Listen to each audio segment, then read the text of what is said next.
Under democracy, one party always devotes its chief energies to trying to prove that the other party is unfit to rule, and commonly succeed and are right.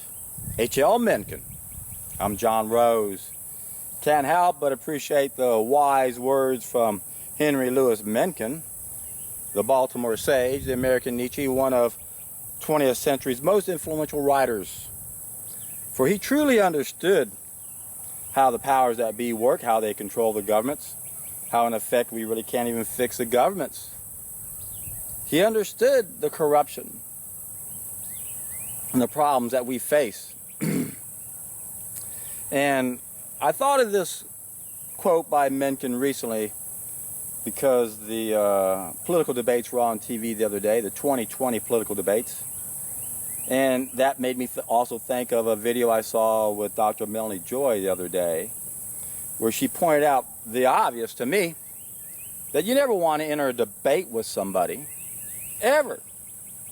Because the goal of a debate is for one person to win and the other person to lose.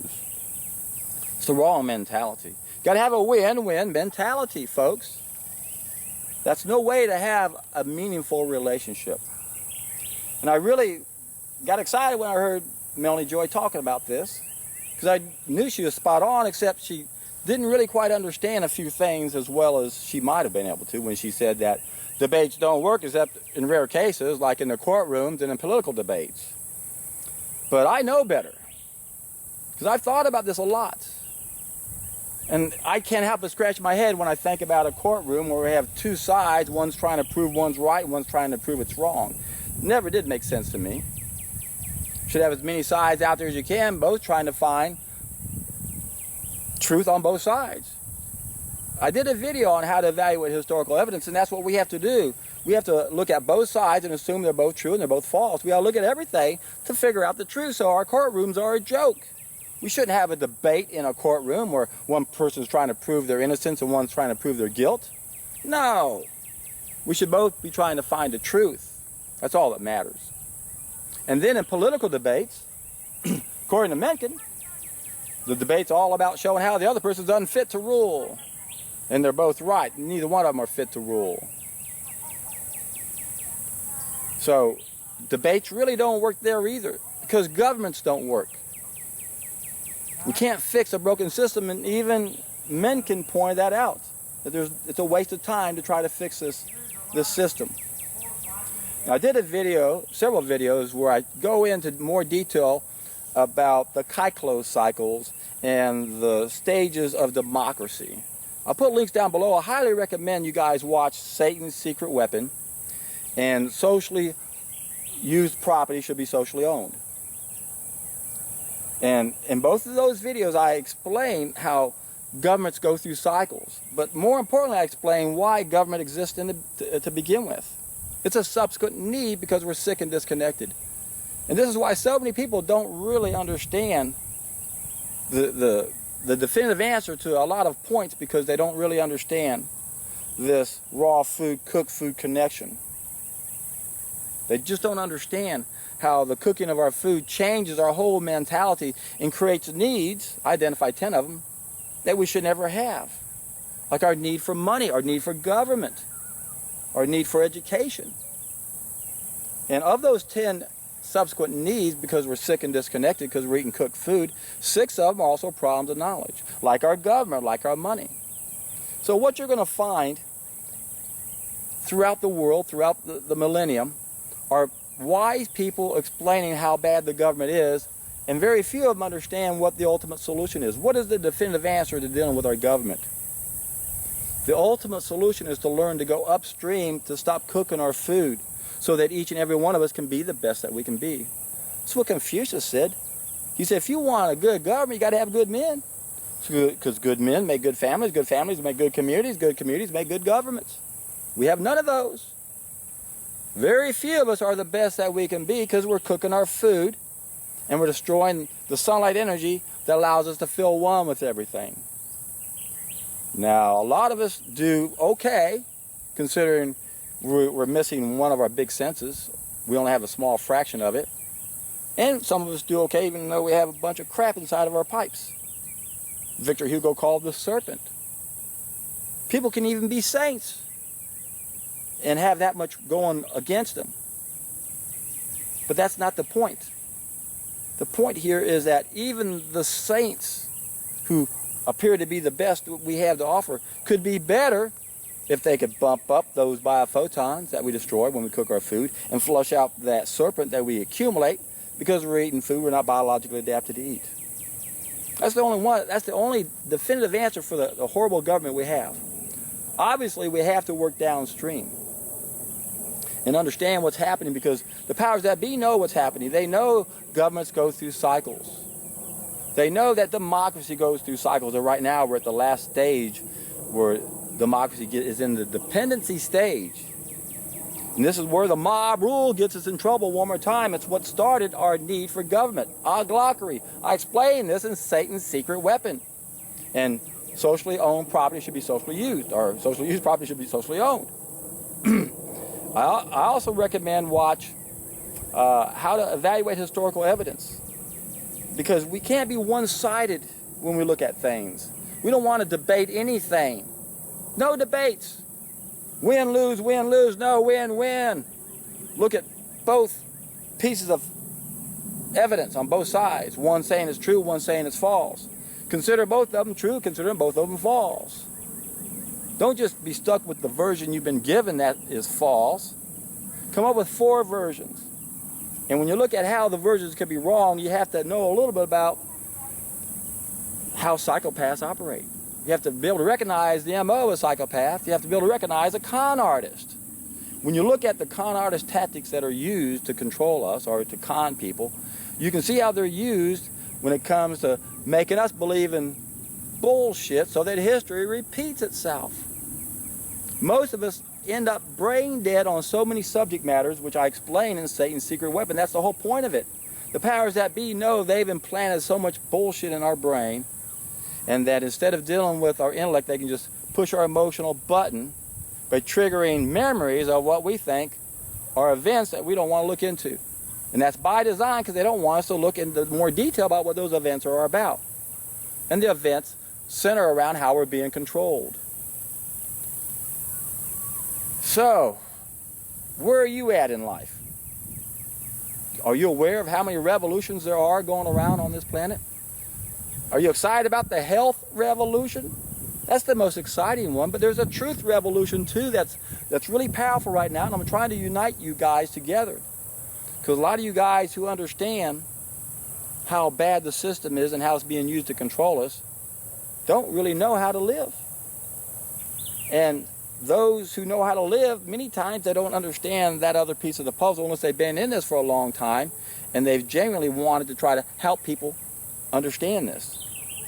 That's why I understand it so much. As soon as I found this knowledge, I wanted to know why? Why can't we wake up to this nightmare? What's holding us back? What are those obstacles? And I know the government's a huge obstacle. I know money's a huge obstacle. I know our educational systems are a huge obstacle. I know addictions and denial are huge obstacles. Remember, folks, I came up with 21 main problems of knowledge, 55 total problems of knowledge, and the best way to deal with every one of those is simply to test an idea as time has come. When we do that, what we're doing is we are not necessarily applying what we know, we're testing it. The greatest thing about waking up from this nightmare is you don't have to believe one word I say. All you got to do is take 1 week out of your life to prove to yourself what I'm saying is true. Look at my comment section on my YouTube channel. Look into the research on this, and you're going to find a lot of people sharing their experiences with this. And it's nothing short of miraculous what happens when we take a solid food vacation on juices or even water. And yet these are so powerful that they're being attacked. The powers that be are attacking our species-specific diet. The powers that be are attacking a solid food vacation on water and on juices. They know this is how we wake up and gain back control. As Tolstoy said, we live an evil life because we're addicted to the evil life. We're gluttons. All we think about is food. We got to break that spell, the hunger spell. And the only way to do it is to quit feeding it. Take a solid food vacation and watch the transformation you go through. This will help you then think better and then be in a better position to make some better sense out of what am I going to do from here on out, and then how are we being controlled and what's our best plan of attack when we work downstream with this. Obviously, we need to take back control of someone printing our money, not have it be debt-based currency, have it be debt-free currency. Ultimately, we shouldn't have any money at all, but that's a difficult concept to wrap our brains around. And who knows if that day will ever come.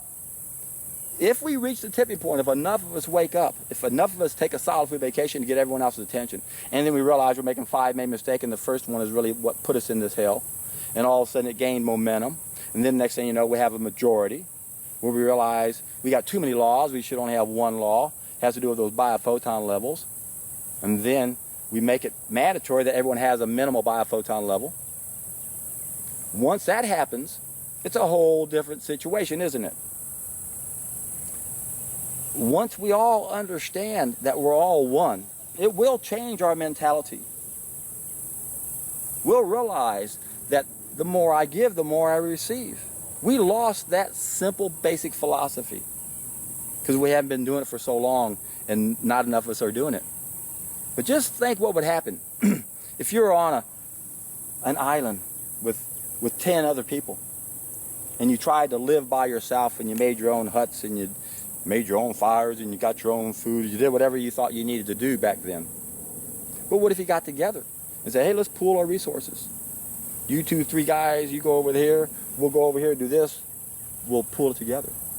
Now imagine if there's 1,000 people in one big tribe and you all were all working together.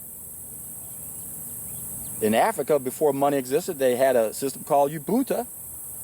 That's what the tribes did. Every tribe would get together and make 3 or 4 things and make about 10 times that the tribe needed. Then all the tribes got together and they all shared what they did. And they only had to work 2 or 3 hours a week to make that happen. This is how we should be spending our life, and yet we're so far removed from that, it's really difficult to imagine what this world would be like. And I'm sure a lot of you are thinking, well, I don't want that kind of world. I like my technology and all that kind of stuff, but I'm not saying these things still can't exist. What I'm saying is that we're just too far removed from being connected to everyone. And we waste too much of our time accumulating what we don't even need, and that will actually be detrimental to our health. And the saddest part of all is very few of us understand how all the profits are being siphoned off from us and given the illusion of scarcity. Whereas if we had our act together and we were cooperating with everyone and we shared everything we had, there'd be such an abundance on this planet, and most of us could then be spending our day doing what we wanted to do. And what would we be doing? Trying to make the world better. Once you bump up your biophotons, you realize that you feel one with everything, and now you realize there's only one way you can make your life better, and that is to make everything around you better, everyone around you better. That's how you spend your day. Imagine what that'd be like if everyone you saw was trying to make your life better, and you were trying to make their life better, and you were going out into the woods and you're beautifying it, making waterfalls, or cleaning things up, doing whatever you want, entertaining people. This place could be a paradise if we stop letting someone print our money and make us debt slaves and create this illusion of scarcity.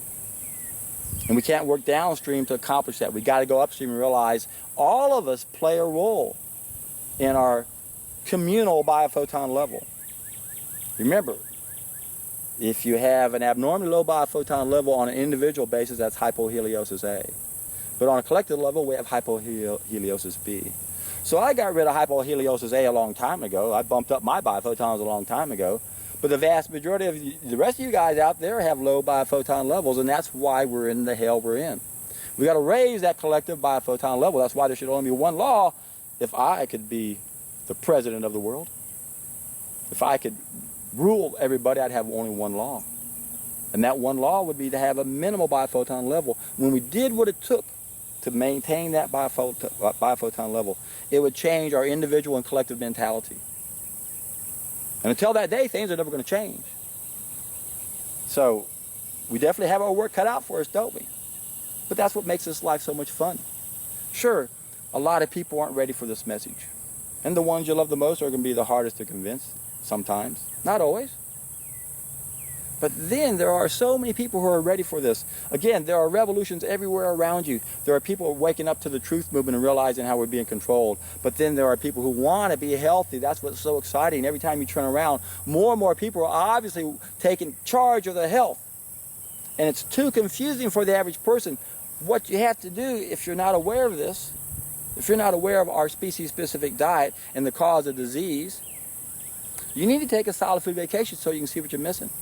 Check out one of my latest videos that I published a little over a week ago, explaining what the healthiest diet is for humans, where I go into much depth about what our species-specific diet is. I go into much depth about the cause of disease and how we have 10 body systems. And if you don't understand how all of our body systems work, if you don't understand the cause of disease, you're going to have a very difficult time believing in who's got the right story for what our species-specific diet is. There's only one way to figure that out. You got to break all those habits that we created by doing the same thing over and over and over. Remember, every time we do something, we create a neural strand that creates a physical reality so we can access a behavior without even having to think about it.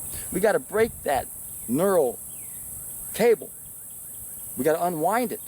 And that's where the solid food vacation on juices comes into play. When you go for the appropriate length of time, 3 things you're going to accomplish.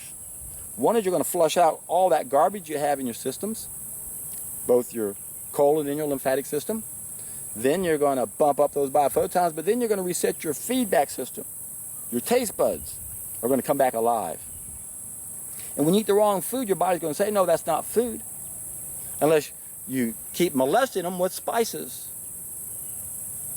That's part of our problem. We're just too clever for our own good, aren't we? We're able to add a bunch of spices to stuff that tastes gross and end up eating it, making it taste yummy. But we need to turn that around.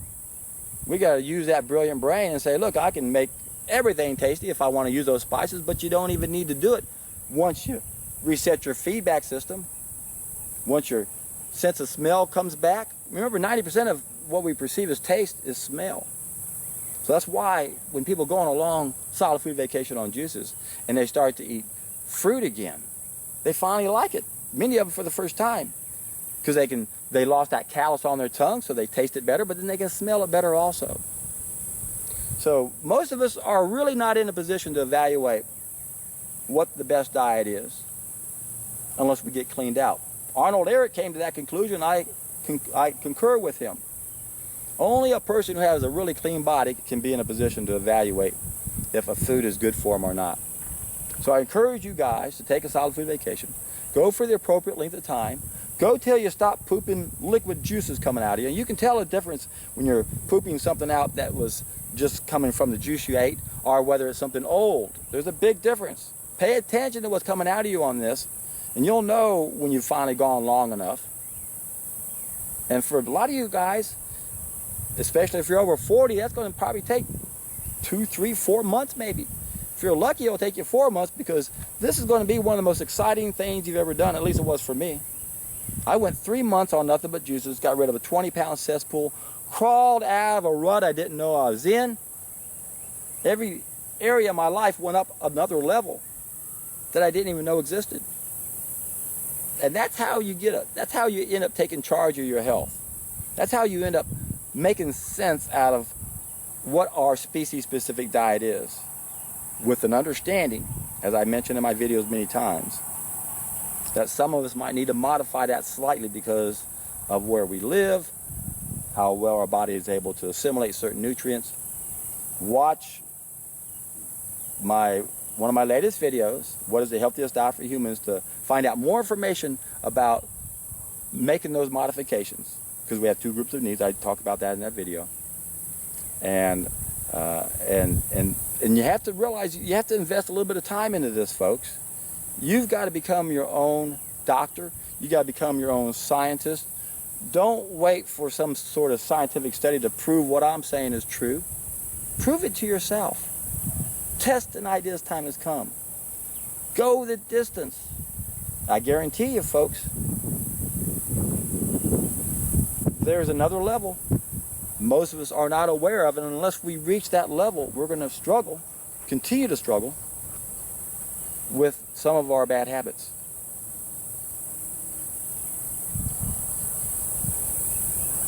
That's why I say this over and over. This is an idea's time has come. Why? Because it addresses one of the biggest issues we suffer from right now. It's those willingness issues. We're addicted. We're in denial. We desire the evil life, as Tolstoy said. And he knew the solution. That's why he called his essay to The Ethics of Diet the first step. And in Tolstoy's day, that was a solid food vacation on water. He said that's how we break gluttony, which is our number one sin, because we live to eat. And we're reminded of that every day, aren't we? All you have to do is look around, and that's all people think about, talk about. And if it wasn't for the food they're eating, they probably couldn't make it through the day. I'm convinced if it wasn't for the smell of somebody cooking in the morning, they probably couldn't get out of bed. And if they didn't know they were going to have some donuts and coffee at work, they probably wouldn't make it to work. And if they didn't know they were going to be going to an all-you-can-eat pizza buffet at lunchtime, they wouldn't make it that long. And they didn't have their Snickers and their Coke in the afternoon, they couldn't make it that far. And if they didn't go home and got darn nap and have another big dinner, and then it's a food fest from then on out. What's that statistic? I think it's like 80% of the food people consume is after 6 p.m. So when you get home, that's pretty much all you do. For some of you guys, you just eat until you go to bed. You eat dinner, you have dessert, you have snacks. Eat. We're under a spell, folks. Got to break it. Got to take a solid food vacation. Remember, we've got lots of obstacles. I identified 55 altogether. Easiest way to break it is just test an idea's time has come. Take a solid food vacation for the appropriate length of time. Be excited about it. Remember, the difference between an ordeal and an adventure is attitude. You go into this with the right attitude, it is an adventure, and I guarantee you, when you turn it into an adventure, you're in for a treat.